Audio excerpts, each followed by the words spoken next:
నమస్తే, welcome to I dream inside politics with కవిత.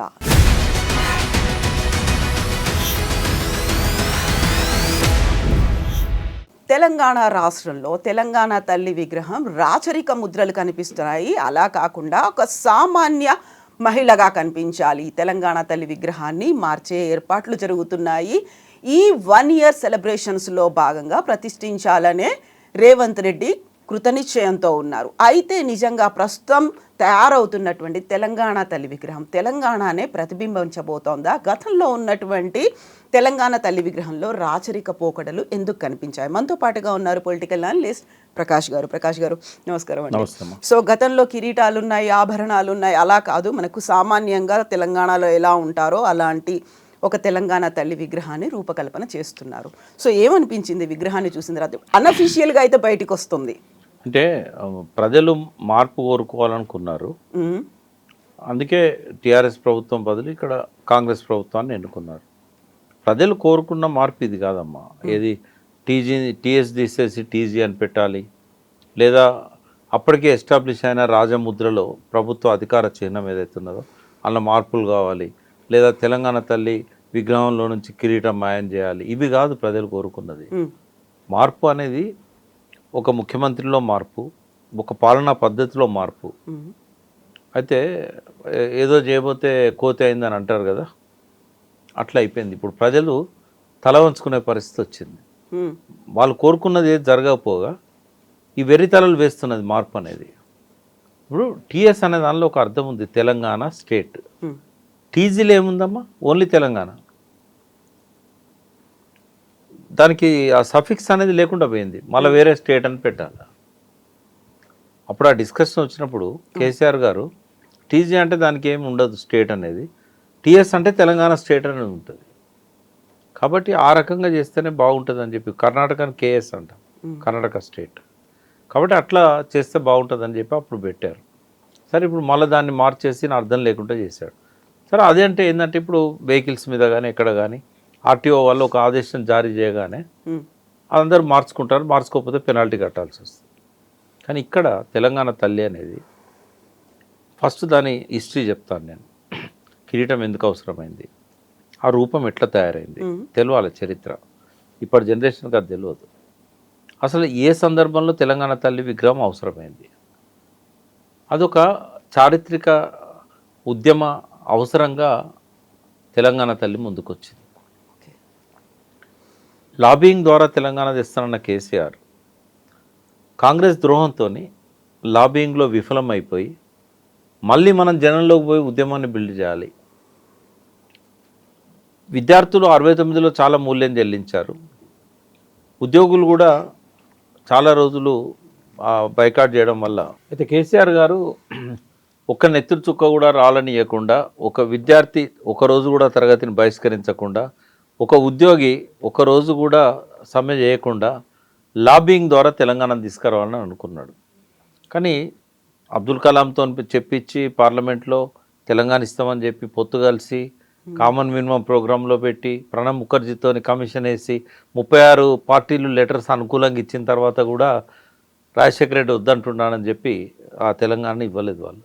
ఆ సమయంలో ఇంకా లాబింగ్ అనేది ఫెయిల్ అవుతున్నది, ఉద్యమమే మనకు ప్రత్యామ్నాయం అని చెప్పి కేంద్ర మంత్రులుగా ఇంకా రిజైన్ చేయకముందే యూపీఏలో ఉన్నప్పుడే తెలంగాణ జాగరణ సేన తీసుకొచ్చారు కేసీఆర్ గారు. సరే, నరేంద్ర గారు ఏదో పరుష పదాలు వాడాడని చెప్పి దాన్ని అక్కడనే ఇనాగరల్ సెషనే పరిసమాప్తి అయింది. ఆ తర్వాత ఇమ్మీడియట్గా 2007 ఆయన కూడా రాజీనామా చేసి బయటకు వచ్చాడు. 2006 ఆగస్టులోనే ఉప ఎన్నికల్లో కూడా కరీంనగర్లో భారీ మెజారిటీతో గెలిచాడు. సో ప్రజల లోపల ఉద్యమ చైతన్యం ఉన్నది, ఆకాంక్ష ఉంది, చైతన్యం కూడా ఉంది. దీన్ని ఒక దగ్గర చేర్చాలనుకున్నప్పుడు కొన్ని ప్రతీకలు కావాలి మనకు. అప్పటిదాకా విద్యార్థులు అవసరం లేదన్నాడు కదా. తెలంగాణ విద్యార్థి సంఘాలు ఉన్నాయి, ఈవెన్ టీఆర్ఎస్ కూడా విద్యార్థి విభాగం ఉంది. ఎర్రోల శ్రీనివాస్ అప్పుడు దాని అధ్యక్షుడు, బాల్కసుమన్ లాంటి వాళ్ళు దాని స్టేట్ లీడర్స్. మరి వీళ్ళకి ఆ చైతన్యాన్ని సోయిని కల్పించడానికి ప్రత్యేకంగా అంతకుముందు ఏ ప్రయత్నం లేదు. అందుకని 2007-08లో నెలల పాటు తెలంగాణ భవన్లో క్లాసులు పెట్టారు, మాలాంటి వాళ్ళతో చెప్పించారు.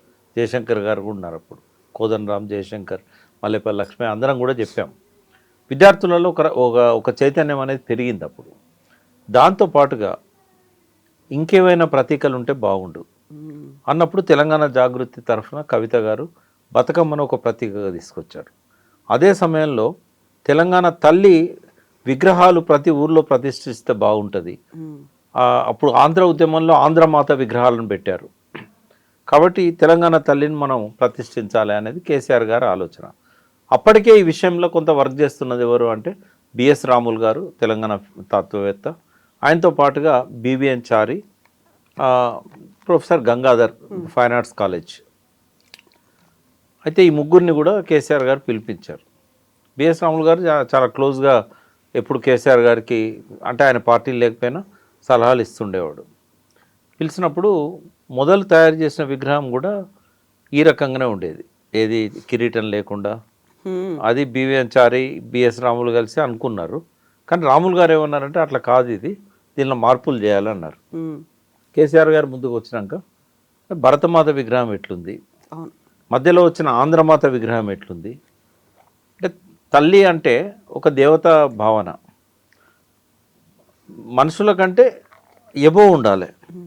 అయితే ఈ బిఎస్ రాములు గారిని, బివిఎన్ చారిని అందరిని పిలిపించుకున్నాడు కేసీఆర్ గారు. ఆయన ఒకటే చెప్పింది, మనకు భారతమాత విగ్రహం ఎట్లుందో ఆంధ్రమాత విగ్రహం ఎట్లా తయారు చేశారు అప్పుడు ఆ పద్ధతిలో ఉండాలి అన్నప్పుడు కిరీటం ఉండాలి, దేవతా భావన అనేది రావాలి మనసుల్లో అన్నప్పుడు తెలంగాణ పేదదైనంత మాత్రాన మన దేవత ఎందుకు పేదగా కనబడాలి, మన అమ్మను ఊహించుకోవడం ఎందుకు తక్కువగా ఊహించుకోవాలి, మనుషుల్లాగా కాదు ఒక దేవతా స్వరూపంగానే ఉండాలి, ఆ భావన రావాలి ప్రతి ఒక్కరికి అన్నప్పుడు ఏం చేశారంటే అంత ఓవర్ నైట్లో అయింది కాదు, అది 2-3 సమావేశాలు జరిగినాయి. చాలా చాలా మా పెద్ద పెద్ద వాళ్ళు వచ్చారు, ఈల లక్ష్మణ్ వచ్చాడు, చాలామంది వచ్చారు ఆ డిస్కషన్స్కి. పేర్లు మర్చిపోయాను నేను, కానీ నంది సిద్ధారెడ్డి ఇలా చాలామందిని పిలిచారు ఆయన ఇంటలెక్చువల్స్ని. చాలా అవర్స్ టుగెదర్ డిస్కషన్స్ అయినాయి. అయినప్పుడు కేసీఆర్ ఒక సజెషన్ ఇచ్చాడు, రవివర్మ చిత్రాలలో దేవతలను ఇవాళ మనము చూస్తున్నాము క్యాలెండర్లలో అంటే రాజా రవివర్మ ఎవరైతే భారతదేశం గర్వించదగ్గ చిత్రకారుడు ఉన్నాడో ఆయన ఇచ్చిన రూపాలే కదా అవన్నీ. సో దేవత అంటే ఖచ్చితంగా కిరీటం ఉంటుంది, ఆయన ప్రతి దేవత విగ్రహంలో ఆయన కిరీటం పెట్టాడు. కాబట్టి రవివర్మ చిత్రాలు తగ్గట్టుగా ఉండాలి. భరతమాతను కూడా ఆయనే చిత్రించాడు, భరతమాత రూపం ఇచ్చింది, భరతమాతకు ఒక రూపం ఇచ్చింది రవివర్మ. కాబట్టి రవివర్మ చిత్రాన్ని మనం ఇక్కడ ఆ రకంగా తీసుకురావాలని చెప్పాడు. అన్నప్పుడు కిరీటం అనేది అవసరమైంది. కిరీటంలో కూడా తెలంగాణలో లభ్యమైన కోహినూరు వజ్రం ఉంటుంది, వడ్డానం ఉంటుంది తెలంగాణ తల్లికి. వడ్డానం అనేది తెలంగాణ సంప్రదాయం. మీరు ఏ ఫంక్షన్ పోయినా లేడీస్ వడ్డానం పెట్టుకుంటారు. అంటే బాగా డబ్బున్న వాళ్ళే పెట్టుకోరు, గరీబులు కూడా పెట్టుకుంటారు ఉన్నంతలా వాళ్ళ శక్తి మేరకు. వడ్డానంలో జాకోబ్ వజ్రం ఉంది. తర్వాత పట్టుచీర దేనికి సంకేతం? పోచంపల్లి, ఇక్కత్. తెలంగాణలో పట్టుచీరలు నేసే కేంద్రాలు ఒక 10-15 ఉంటాయి, వెంకటగిరి, చాలా. అవన్నీ వెంకటగిరి అంటే ఆంధ్ర, గద్వాల్ ఉంటుంది, కొత్తకోట, తర్వాత పోచంపల్లి, నారాయణపేట, ఇట్లా మహబూబ్నగర్లో 3-4 ఉన్నాయి. మళ్ళీ వేరే జిల్లాల్లో కూడా ఉన్నాయి. ఇప్పుడు జాగ్రఫికల్ ఐడెంటిఫికేషన్ గుర్తింపు కూడా వచ్చింది కదా ఇక్కత్ చీరకు. ఇట్లాంటివన్నీ ఉన్నాయి. సో దాంతోపాటుగా చేతుల్లో ఏముండాలి? ఒక చేతిలో బతుకమ్మ, ఒక చేతిలో తెలంగాణ మెట్ట పంటలకు ఉదాహరణగా జొన్న కంకి, మొక్కజొన్న, ఇవన్నీ కూడా అందులో పెట్టడం జరిగింది. అంటే సరే ఒక మాట అనుకుందాం, ఇప్పుడున్న ముఖ్యమంత్రికి అది నచ్చలేదు. నచ్చకపోవడానికి ఒక తాత్విక పునాది ఉన్నది. రేవంత్ రెడ్డి అనేవాడికి ఇప్పుడున్న తెలంగాణ తల్లి నచ్చకపోవడానికి ఆయన ఒక తాత్విక పునాది ఉన్నది. ఏంటంటే ఆయన ఎన్నడూ తెలంగాణ అనలేదు, జీవితంలో అనలేదు, ఈ రోజు వరకు. ప్రమాణ స్వీకారంలో కూడా జై తెలంగాణ అనలేదు. 1 year పూర్తవుతున్నా అమరవీరుల దగ్గర పోయి దండం పెట్టలేదు. ఎన్నడూ జై తెలంగాణ అనే వ్యక్తికి, తెలంగాణ ఉద్యమంలో లేని వ్యక్తికి, ఉద్యమకారుల మీద తుపాకీ తీసిన వ్యక్తికి తెలంగాణ తల్లి మీద గౌరవం ఎందుకుంటుంది? అందుకే ఆయన దాన్ని, ఆయన మనసులో లేని తెలంగాణ తల్లి ప్రజల మనసుల్లో కూడా ఉండకుండా చేయడానికి ఒక కుట్ర చేస్తున్నాడు. ఆర్టీఏ వాళ్ళు ఇచ్చిన నోటిఫికేషన్ అంతా సులభమా తెలంగాణ తల్లిని చెరిపేయడం అనేది? లేదా కేసీఆర్ గారి అడుగుజాడల్ని తుడిచేస్తా ఆయన జ్ఞాపకాలను లేకుండా చేస్తా, ఆయన గుర్తులను చెరిపేస్తా అని ఏదైతే అంటున్నాడో అది ఒక్క కేసీఆర్ గారు సృష్టించిందా? సో కేసీఆర్ గారు లాబియింగ్ ప్రక్రియ ఎప్పుడైతే విఫలమైందని అన్నారో, సో మళ్ళీ ఆయన ఈ తెలంగాణ తల్లి విగ్రహానికి రూపకల్పన చేసిన క్రమంలో మొట్టమొదటిసారి నవంబర్ 15, 2007 తెలంగాణ భవన్లో తొలిసారి ఆ విగ్రహాన్ని ఆవిష్కరించడం జరిగింది. పస్నూరి దయాకర్ మొన్నటి వరకు ఎంపీగా ఉన్నారు టీఆర్ఎస్ ప్రభుత్వంలో. ఆయన లోక్సభ సభ్యునిగా 2 సార్లు ఎన్నికయ్యాడు. అతను ఫైన్ ఆర్ట్స్ కాలేజ్ స్టూడెంట్ ఉండే. ప్రొఫెసర్ గంగాధర్ ఎవరైతే తుది రూపం ఇచ్చారో ఈ తెలంగాణ తల్లి విగ్రహానికి, ఆ విగ్రహాన్ని అంటే తయారు చేయడంలో ఒక శిల్పిగా పస్నూరి దయాకర్ గారి పాత్ర ఉంది. ఆయన ఇప్పుడు రేవంత్ రెడ్డి గారు పక్కనే కాంగ్రెస్ పార్టీలో ఉన్నారు. సో ఆయన చేసిన విగ్రహాలే ఇవాళ మనకు తెలంగాణలో చాలా దిక్కులు మనకు కనబడతాయి. సో రేవంత్ రెడ్డి గారికి ఎట్లాగూ ఆ తెలంగాణ సోయి లేదు, తెలంగాణ ఉద్యమంలో పాల్గొనలేదు, ఆయన జై తెలంగాణ అనలేదు, అమరవీరుల స్థూపం దగ్గర పోయిన నివాళులు చెప్పలేదు. తెలంగాణ ప్రజల మనసులో నుంచి ఈ విగ్రహాన్ని తొలగించాలనుకోవడం అనేది అదొక మూర్ఖపు చర్య అని నేను అంటాను. ఎందుకంటే ఇవాళ నువ్వు కొత్త విగ్రహాన్ని తయారు చేస్తావు, మరి పాత విగ్రహాలు ఏం కావాలి? వాటన్నిటినీ ఎవరైతే పెట్టారో వాళ్ళే తొలగించుకోవాలా? విగ్రహాలను తొలగించగలుగుతారా? తొలగించడం అవసరమా? రోడ్ల మీదనంటే నువ్వు తెలంగాణ తల్లి రూపాన్ని మారుస్తావు. మరి ఉద్యమకాలం అంతా కూడా ప్రజల మనసుల్లో చెరగని ముద్ర వేసుకున్న తెలంగాణ తల్లి విగ్రహాన్ని వాళ్ళ మనసుల్లోని తొలగించడం సాధ్యమవుతుందా? ఇప్పుడు గతంలో ప్రయత్నం చేస్తేవి అందశ్రీ పాడిన జయ జయ తెలంగాణ ఆయన రాసి పాడిన పాట, దాన్ని కొత్త రూపంలో మళ్ళీ కీరవాణి గారితో మా సంగీత రూపకల్పన లోపల మళ్ళీ పాడించినావు. ఇప్పుడు ప్రజలు ఏది పాడుకుంటున్నారు రేవంత్ రెడ్డి గారు? నువ్వు మార్చింది పాడుకోవట్లేదు. నువ్వు ఏ దేశానికి పోయినా తెలంగాణ ఉద్యమ మీటింగ్స్లలో ఈ జూన్ 2 నాడు తెలంగాణ ఆవిర్భావ దినం రోజు కానీ, తెలంగాణ బోనాల పండుగప్పుడు కానీ, బతుకమ్మ పండుగప్పుడు కానీ ఎప్పుడు పాడుకున్నా కూడా పాత పాటే పాడుతున్నారు, జయ జయ తెలంగాణ. ప్రజల మనసుల్లో ముద్రించబడ్డ పాటల్ని చెరిపేయడం సాధ్యం కాదు. ఇవాళ మీరు మీ ఆధ్వర్యంలో నడుస్తున్న వందలాది స్కూళ్ళల్లో పొద్దున ప్రార్థన సమయంలో పాడుతున్నది ఏ పాట? అందుకే కీరవాణి గారి సంగీతాన్ని నేను తప్పట్టట్లేదు, అందశ్రీ గారి ఆశయాన్ని కూడా నేను తప్పట్టట్లేదు. కానీ మార్పు చేసినంత మాత్రాన ప్రజలు దాన్ని స్వీకరిస్తారు అనుకోవడం పొరపాటు. దానికి ఉదాహరణే మనకు ఈ తెలంగాణ జయ జయ తెలంగాణ పాట. కాబట్టి ప్రజల మనసుల్లో ఎట్లయితే ఉద్యమ కాలంలో ఆ పాట ఎస్టాబ్లిష్ అయిందో, తెలంగాణ తల్లి భావన కూడా అట్లాగే ఎస్టాబ్లిష్ అయింది.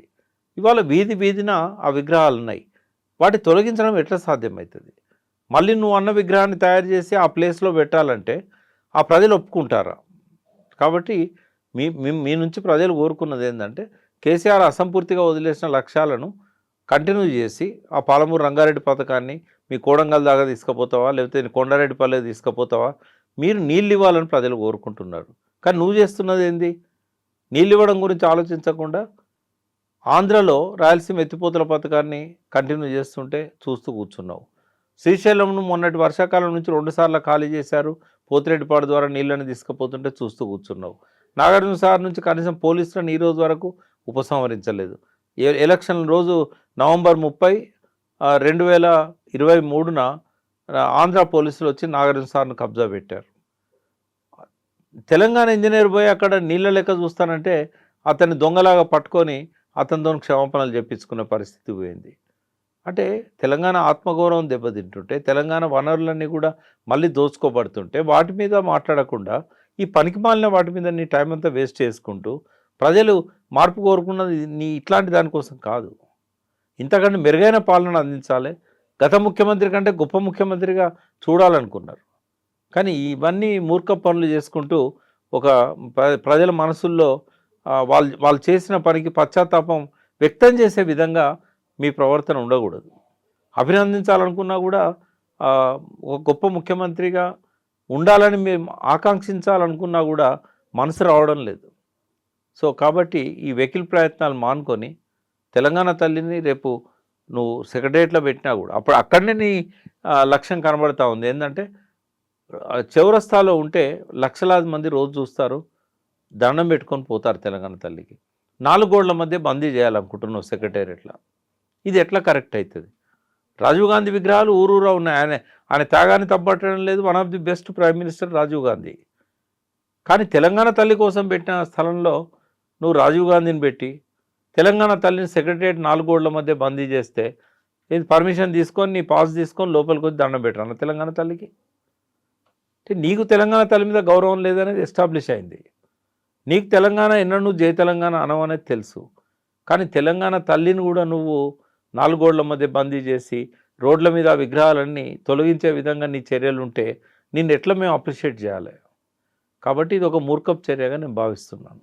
తెలంగాణ తల్లికి ఒక సముచిత స్థానం సచివాలయంలో తీసుకొచ్చి పెడుతున్నాము అంటే ఇప్పటిదాకా జరగని పని మేము చేస్తున్నాము అనే ఒక మాట రేవంత్ రెడ్డి సర్కార్ చెప్తోంది. కాదంటారా అది? అంటే సచివాలయంలో అసెంబ్లీలో తెలంగాణ తల్లి విగ్రహం పెట్టడాన్ని ఎవరు తప్పు పట్టరు.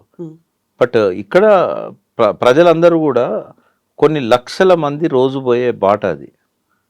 మంచి స్థలాన్ని కేసీఆర్ గారు ఎంపిక చేశారు.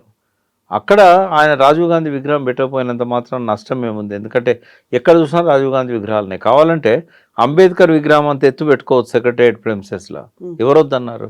బట్ తెలంగాణ తల్లి కోసం ఉద్దేశించిన స్థలాన్ని అక్కడ నుంచి తీసుకుపోయి నువ్వు లోపల పెట్టడం వల్ల అది సముచిత స్థానం ఇచ్చినట్టు కాదు. ఎందుకంటే ఇక్కడ రోజు కొన్ని లక్షల మంది ఆ బాటెంబడిపోతుంటారు, దండం పెట్టుకుంటారు. ఇప్పుడు అనుమతి తీసుకొని లోపల రావాలి.